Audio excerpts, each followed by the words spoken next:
Harris?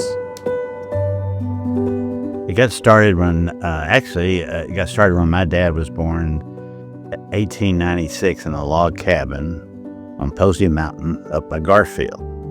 And then they moved to Rogers in 1900. So my dad quit the school, 8th grade, and he had to work every job he could get, and he went to work at the bakery equipment, stuff like that. And because of all of that, in 1926, 100 years ago now, he and his sister, Aunt Iffy, started the Harris Baking Company up on West Walnut Street. And so they started out then. They grew that business, and we started selling bread in all 4 states: Arkansas, Kansas, Missouri, Oklahoma. And then in 66, we sold the company, and then the family moved into real estate. My dad was in his office. He had all kinds of photos in there, and the men did that back in the 30s, and you would take pictures and they'd have a cigarette in their hand, and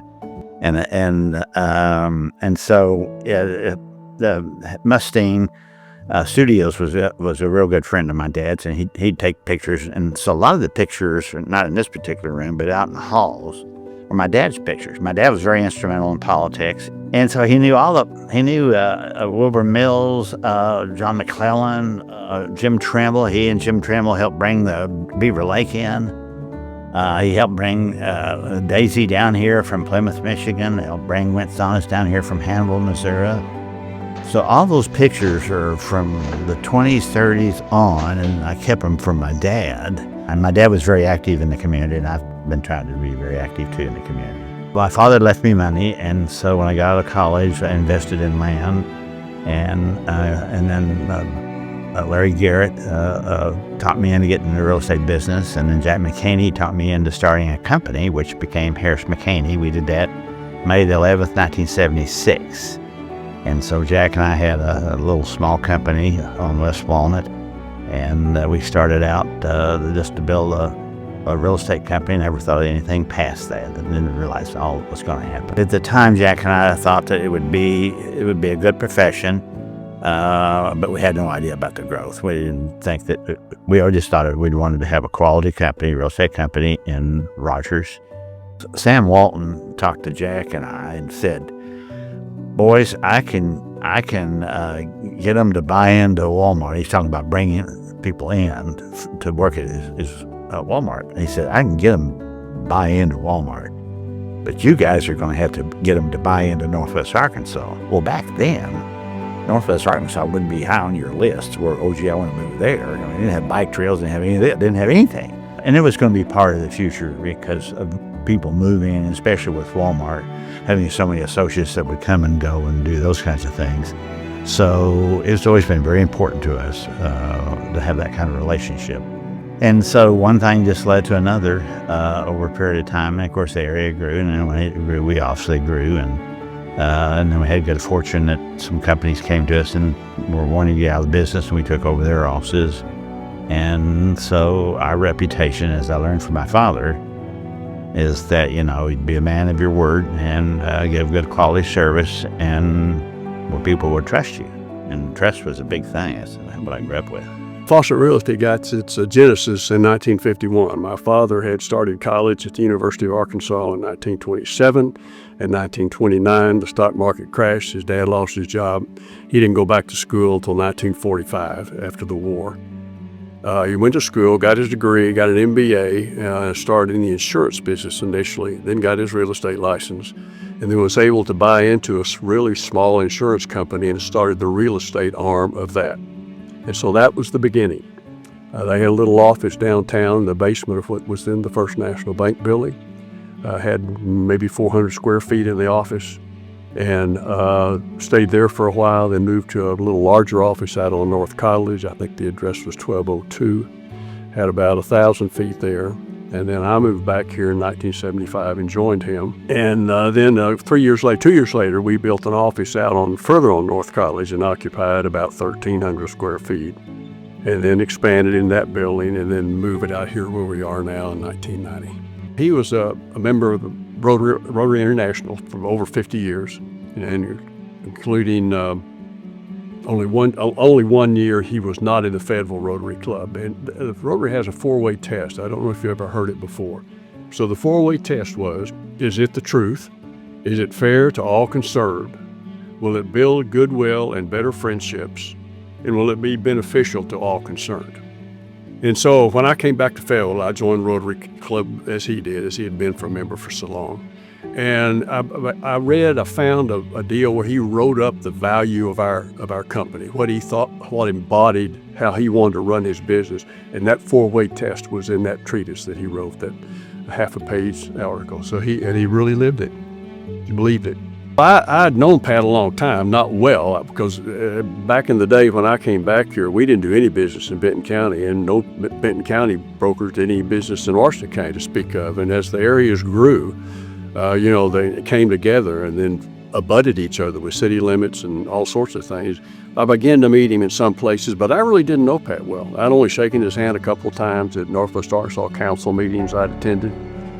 So we really got to know each other when we started talking, and then again in the fall of '09. It was interesting.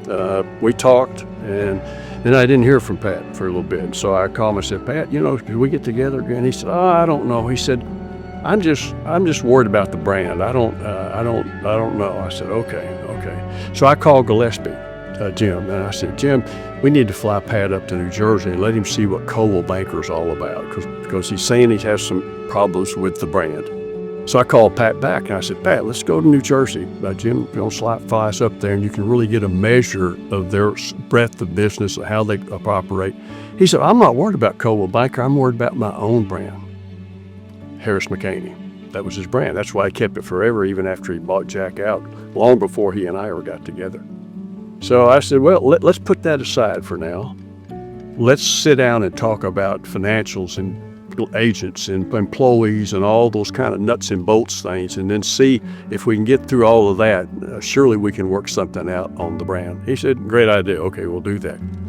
So then when we finally got to that point, I said, how about we put my name last? And so Harris, McHaney, Faucette, which sounds better anyway than the other way around. And he said, oh, that's great. Let's do it. Coldwell Banker. When my mom and I moved over to Coldwell Banker, which really didn't feel like a move. I feel like I've been here all along. But what they bring to the table is incredible and just unmatched, in my opinion. We have an amazing, robust marketing department. We have education and training, unlike anything that I've ever seen. They give you the tools to exceed as an agent or to succeed as an agent. I tell any up-and-coming agents who say, I think I'm going to get my license, and I'll always say, you have to at least start here at Coldwell Banker, and of course, they'll want to stay here at Coldwell Banker, but we just equip everyone with the tools to succeed, and I'm so blessed. I mean, my goodness, it's just recently that I went back and started dipping into some of the core classes, because there's just so much. And you'll never sit here and say, I wonder how I could improve this or improve that, without having just a book full of things that you can refer to. So it's just top notch. There's a reason why we're the #1 real estate brokerage in the state. So there are over 4,500 agents serving this thriving Northwest Arkansas region. Some have been here a long time, like myself. Others are relatively new to the area. And I love that one of the best parts of my arsenal as a realtor is that I get to say that I have lived here my entire life. I'm a 4th-generation native, and that my dad is our principal broker and the founder of our company. My mom is a little real estate legend. My brother owns a construction company and has built over 450 homes. My niece and nephew work with us, and my niece designs these homes. And that's pretty special to say. There's a level of comfort, and it's very endearing to a client when they hear that. They know that we're deeply rooted, that we love the area, that we're invested in this area. People often ask that question, why I've been here 32 years. And frankly, that's longer than most real estate brokers even been in business. But I think I'd have to start with the fact of how I got to Faucette to begin with. At the time, I had worked for 5 different real estate brokerages. And I guess looking back, I think I was just looking for home, looking for a place where the owner operated from a standpoint of honesty and integrity.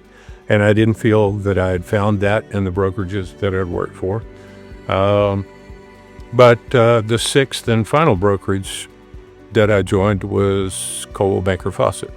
And that broker was George Faucette. And I think I knew pretty early on I had found integrity and I had found home. We merged in 2010. The conversation had been going on for a while.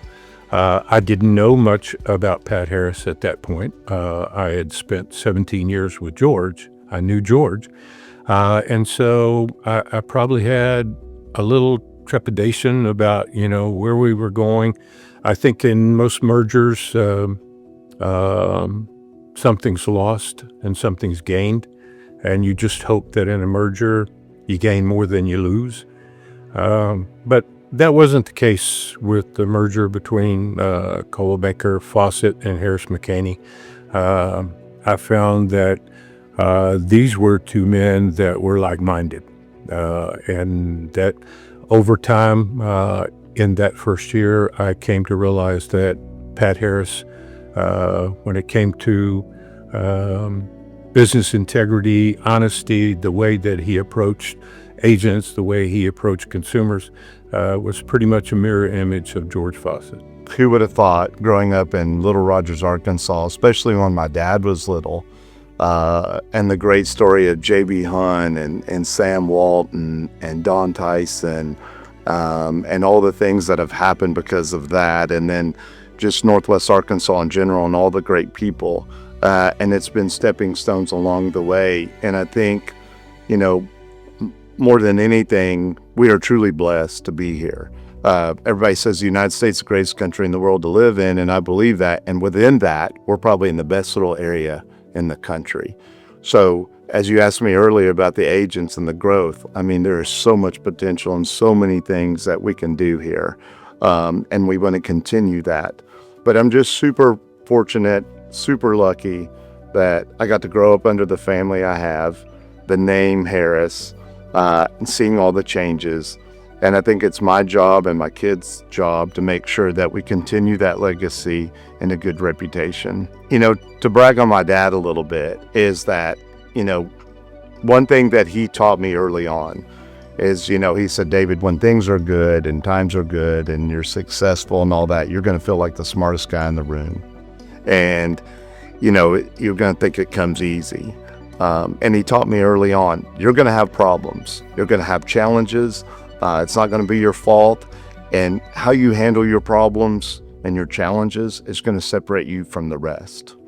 And so I think that there's so many things my dad taught me in the business side of things. But then on the personal side, my dad has never judged me on anything that I've made mistakes about. And so he's loved me unconditionally. And he's been my biggest supporter. And I know he's there if I need him.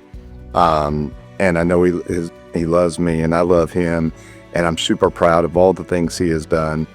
Many of my accomplishments in life, I root back to my dad because he has loved on me so well. He did not have the most idyllic childhood growing up.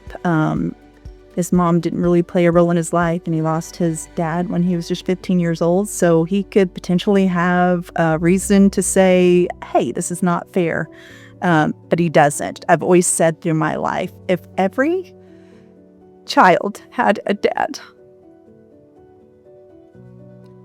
that loved them that unconditionally, it'd be a different world. It would be truly a different world. So I am a blessed girl that I've gotten to be raised this way, and that I'm 55 years old and I still get to be raised by my dad. Unfortunately for him, he still is counseling me and helping me, which is absolutely precious and invaluable to me. I just was a person that happened to be in the mix, and I was lucky enough to be there. And so I've been blessed, and my family, I'm very proud of them. And but also my friends, great friends. And I go up and down the hall, I mean, Sherry Hardy and all these different people, Sandy Bates and Misty Barnes. I mean, I'm in a people business, and I've been very lucky to know a lot of good people. So no, they look at me and say he was a lucky guy. I mean, we truly believe that in some respects that we are kind of special and kind of unique, because we are kind of going by things that we did 50 years ago. Now, we got the latest technology and all that. But taking care of people, starting with our agents, which leads to our buyers and sellers and renters, investors. If you can't figure that part out, it's not going to work going out. You just got to learn how to take care of people. And that sounds kind of simplistic, but trust me, it's at the heart of everything that we do.